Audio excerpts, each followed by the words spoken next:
The long-awaited FSIN federal audit has finally been released by Indigenous Services Canada. We'll bring you up to speed on some of the new details. Former APTN National Chief Phil Fontaine has been allegedly involved in a sexual assault that dates back to the 1970s. The allegations have yet to be tested in court. I thought, man, this would be a really cool thing for kids to read about and learn about. And that sort of was the start of the idea for this novel. And author Christy Jackson talks about the importance of Dene youth connecting with the land in her new book, Touching Grass.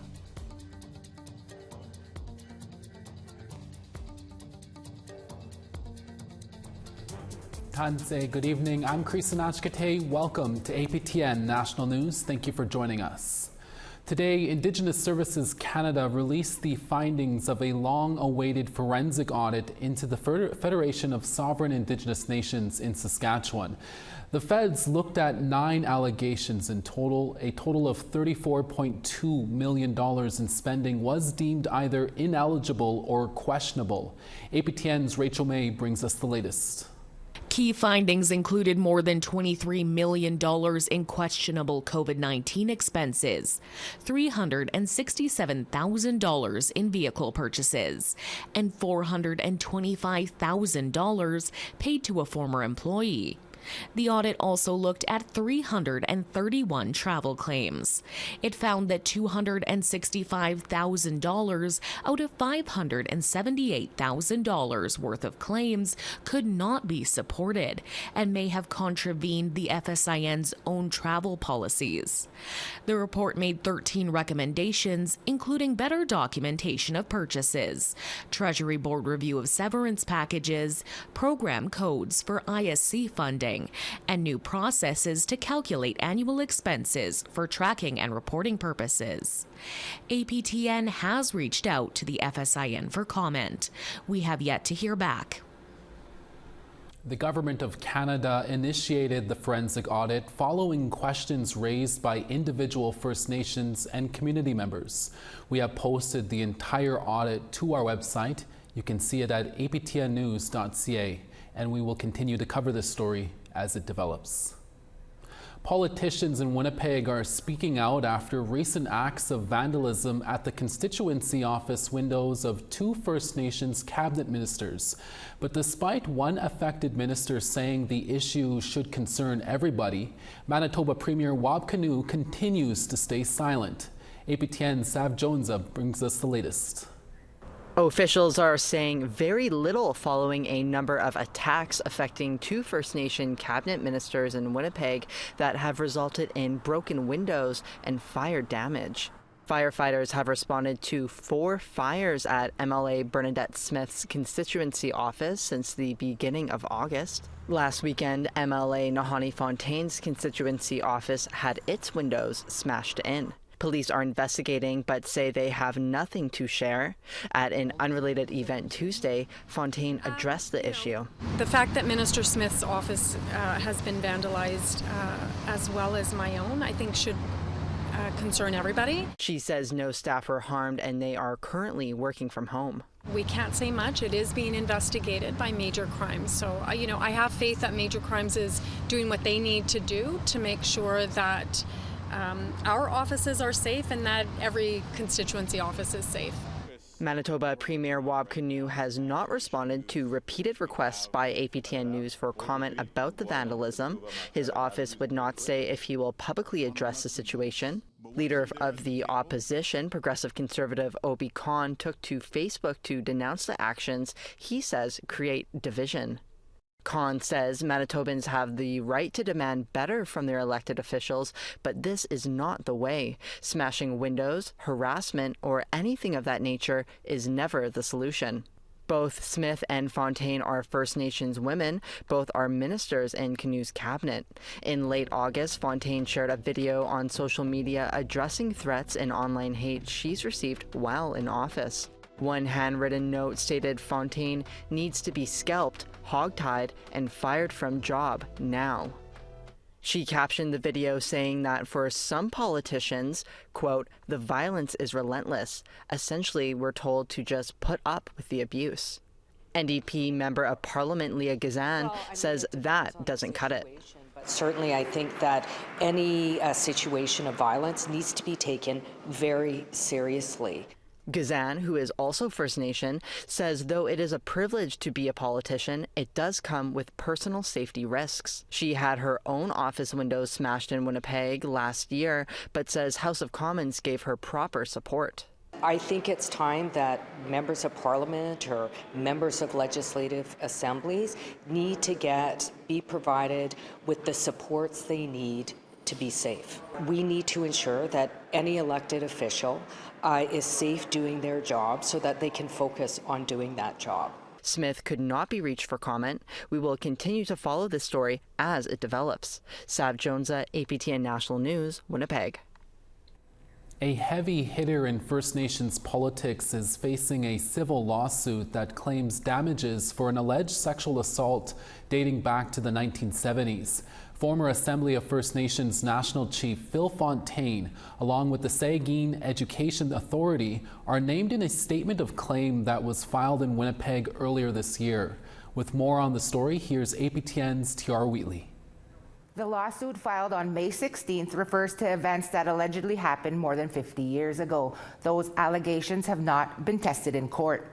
The lawsuit claims that Fontaine was employed by SEA, the Saugeen Education Authority, in the 1970s, and while employed there, he arranged and led a school trip where the alleged sexual assault happened. The claim states the trip took place in or around 1970 when the plaintiff was still a child and alleges it was done in coordination with SEA. The plaintiff alleges Fontaine's action caused significant physical, psychological, and emotional harm, including post-traumatic stress disorder, depression, anxiety, and loss of enjoyment of life. Amongst the 17 allegations in the claim, paragraph 5 reads in part, the perpetrator interfered with the plaintiff's normal childhood and future relationships solely for the purpose of his own gratification. It also claims the plaintiff felt unsafe to report what happened. The claim goes on to assert that SEA was negligent in its duty to protect the Saugeen Anishinaabe high school student from abuse and is vicariously liable for Fontaine as a former employee. Key allegations against the authority are that it tried to hide the perpetrator's actions and that it knew or ought to have known that the perpetrator had the propensity to engage in such deviant behaviors. The SEA filed a statement of defense in July that denies all allegations. The authority denies Fontaine was ever an employee and is calling for the suit to be dismissed, going even further, denying having any actual, constructive, or implied knowledge of the alleged abuse. SEA is also seeking court costs. Meanwhile, Fontaine himself has not weighed in on the civil lawsuit. There is no statement of defense in the court file from him, nor has he responded to APTN National News nor any media for comment. The plaintiff is seeking general, special, punitive, and aggravated damages, as well as compensation for past and future health costs, legal costs, and other relief deemed appropriate by the court.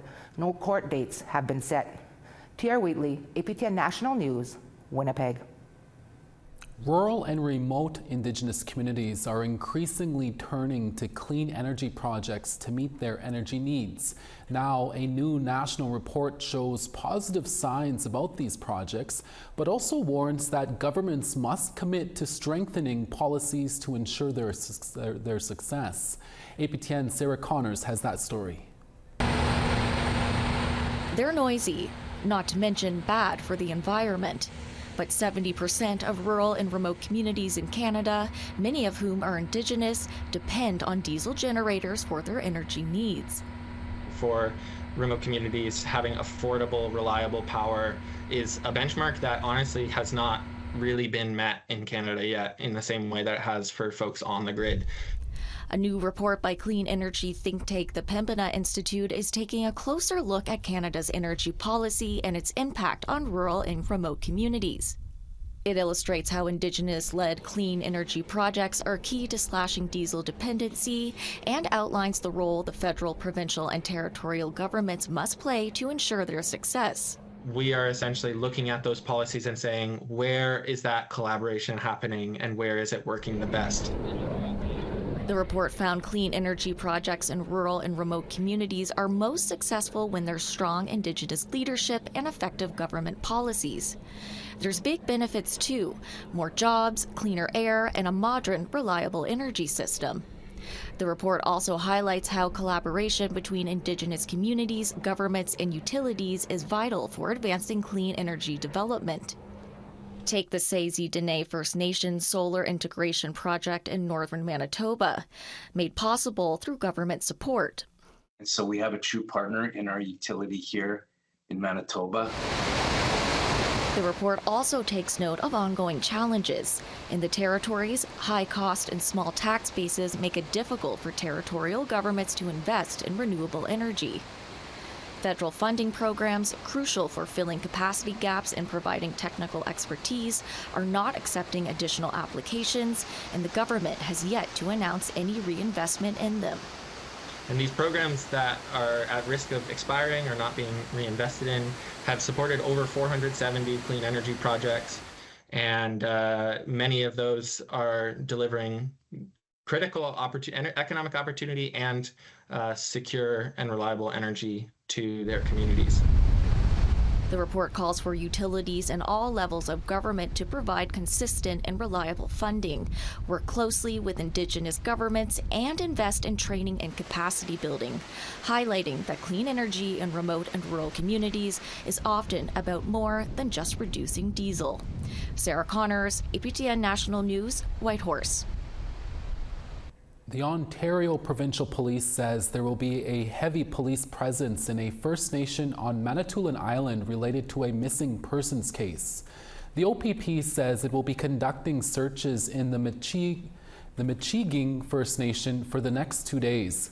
The public is asked to avoid the area of Riverside Drive and Cross Hill Road in the First Nation, and to also avoid the Bidwell Bog located northeast of the First Nation. The OPP and the UCCM Anishinaabe Police did not say which missing persons case it's related to, but did say they are following up to a related ongoing investigation. Police say there is no risk to the public safety, but they're asking people to avoid areas where police are present to ensure police work can be done safely and they can conduct a thorough investigation. Emergency response and canine units are also assisting on the ground. The investigation continues this week. A school board in Ontario has been asked to reverse its decision to not fly the Every Child Matters flag at 151 schools this September. That story when we come back.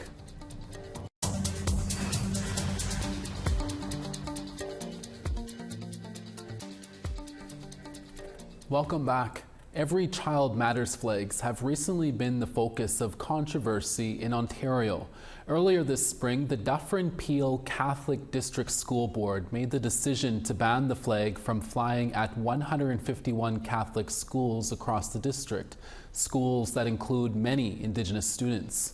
The school board has now been ordered to reverse its flag policy. The flags are flown every September 30th as a symbol of remembrance to honor residential school survivors and families impacted by Canada's residential school system.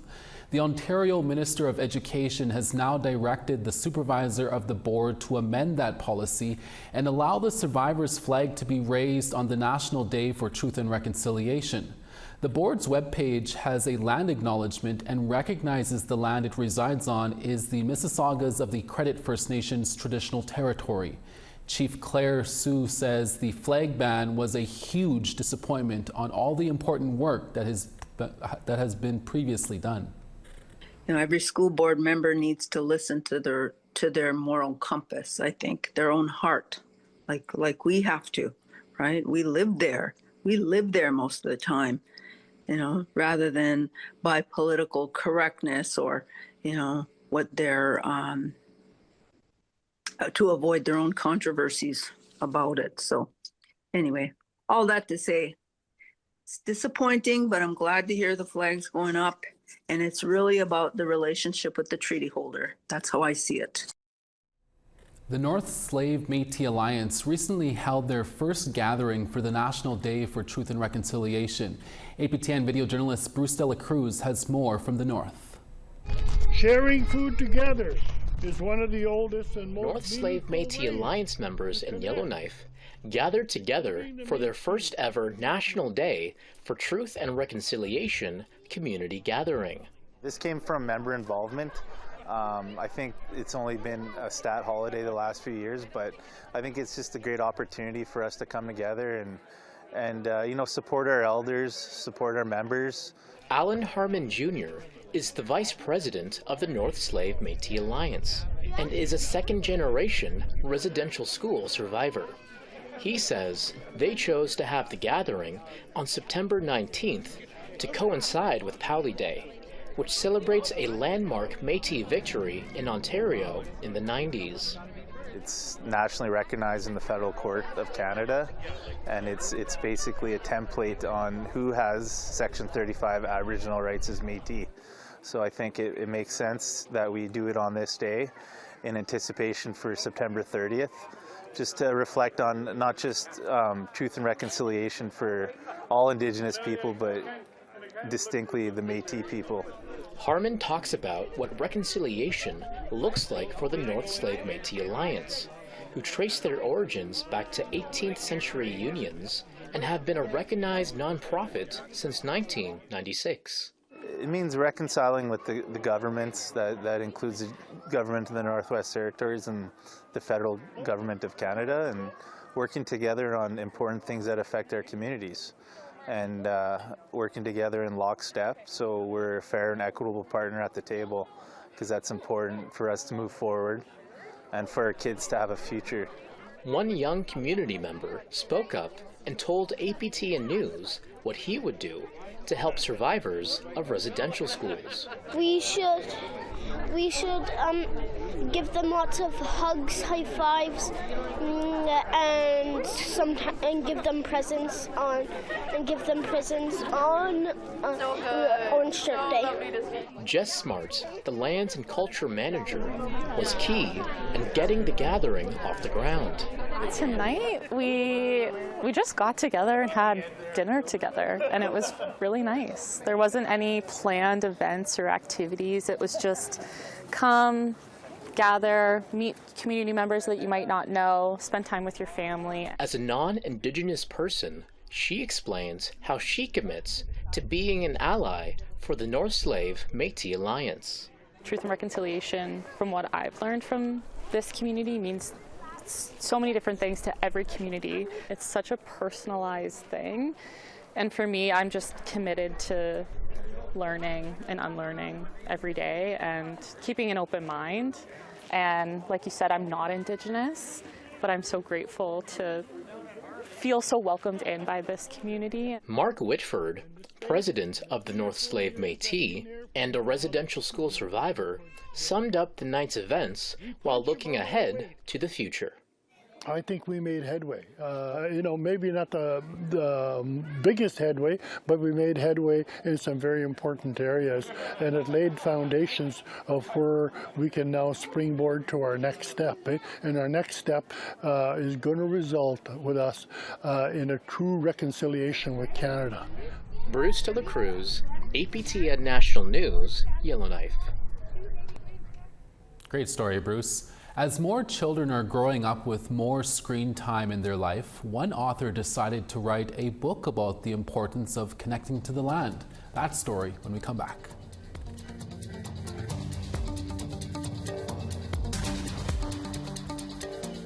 Welcome back. Time now for our photo of the day. Norman Moose of the Opipin-Napoin Cree Nation in northern Manitoba shot this spectacular sunset while fishing at Mid-Lake near Thompson, a well-known fishing spot for several species of trout. Norman says it rained there on the next day. Great shot, Norman, and thanks for thinking of us. If you have a picture you think would make a great picture of the day, send it along to share@aptn.ca. Time now to take a look at tomorrow's weather forecast. On the East Coast, Fredericton 20, Charlottetown 15 and sunny. Cartwright 16, Nain 13. Quebec City 20 and showers, Montreal rain and 19. Rain in Toronto at 23, Sarnia 22 and sunny. Thunder Bay 23, Timmins 22. Puckatawagan 18 and partly cloudy, Thompson 16 and sunny, Dauphin 19, Gimli 19 as well, North Battleford 19, Regina 22 and sunny, Buffalo Narrows 16, Meadow Lake 17, Fort McMurray 16, Fort Chipewyan 15, Calgary 27, Medicine Hat 29, Bella Coola showers and 5, Vancouver 13 and sunny, Sandspit 12, Prince Rupert 11 and showers, Old Crow rain there at 2, Rock River 3, Fort Simpson 17, Wati 16 and sunny, Pawlatuck 5 in showers, Tuktoyaktuk +1, Baker Lake 6 and sunny, Chesterfield 5, and Arctic Bay -6, Iqaluit 5 and showers. And finally for us, a local Saskatchewan author has released her second book following a debut novel that was shortlisted for a Governor General's Literary Award. Her latest story follows a young boy obsessed with video games who suddenly finds himself immersed in the natural world. APTN's Rachel May has this report. I thought, man, this would be a really cool thing for kids to read about and learn about. And that sort of was the start of the idea for this novel. Author Christy Jackson's second novel, Touching Grass, is now available. The book follows Tristan, a 12-year-old Dene boy who would rather be playing video games than be outside. After getting into trouble at school, his mother sends him to a culture camp to connect with his roots. Inspired by Jackson's own time at a Dene culture camp, the story shows Tristan's journey of ups and downs, new friends, and life-changing experiences. So he's very much out of his element when he's up dealing with, meat and blood and like all of the things that are part of culture camp. And so obviously he has a difficult time dealing with these things. And so, but as he goes, he starts to really sort of embrace it. Jackson says the novel was inspired by her own visit to a Dene culture camp through her work. Although she is Cree, she recognized a need for Dene representation in literature and worked with communities to ensure the story was told respectfully and accurately. She says representation for all cultures is vital. And it's so very important for kids to see themselves in stories. And so I'm really happy that I'm one of many authors that are contributing to having more Indigenous voices in the book place. Her first book, Mortified, which followed Belinda, a shy student with a string of bad luck, was shortlisted for a Governor General's Award for Young People's Literature. She says that by the time Mortified hit the shelves in May 2024, she was already getting ready to start editing Touching Grass. This time, I actually wrote the end just before Mortified came out. So it takes a little while between when you finish the first draft and then, do all the process of editing. Touching Grass is now available wherever books are sold. Rachel May, APTN National News, Saskatoon. Love to see it. And that's our evening newscast for APTN National News. We're back again for your daytime newscast. Please join us then tomorrow at noon Winnipeg time. Thank you all for watching, and we'll see you again tomorrow. Excellent.